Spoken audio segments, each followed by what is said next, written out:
Issues facing banks in the Bahamas and the region raised during Diplomatic Week with a call for urgent attention. The Minister of Foreign Affairs, the Honorable Fred Mitchell, pointed to those factors while speaking to issues regarding the country's international relations.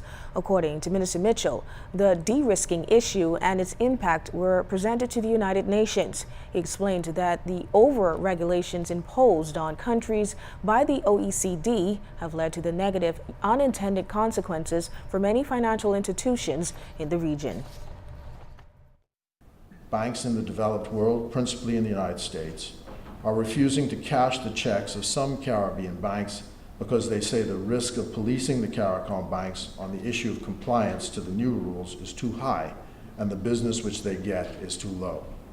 Thus, the services have been stripped across the Caribbean.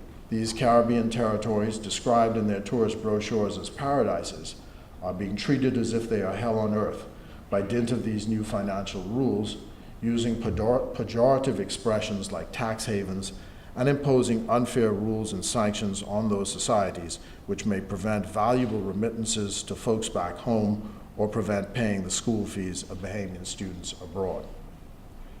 At the same time as this destruction is being wrought, these small countries are being asked and lobbied to vote for this or that cause in the interest of developed countries. But what many of our leaders and peoples are asking is, where is the compensating give and take on this issue? From an economic standpoint, Minister Mitchell noted that this move could have severe consequences for the region. We would argue that another moral argument is that if the societies of the Caribbean collapse because of the over-regulation, then the result of the destructions of millions of families' lives would be the greater moral wrong.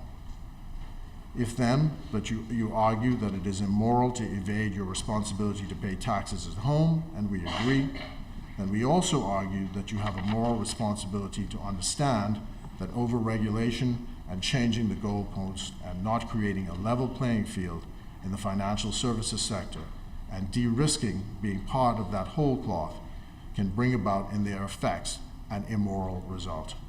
The problem must be solved by those who impose the regulations. It is a moral imperative.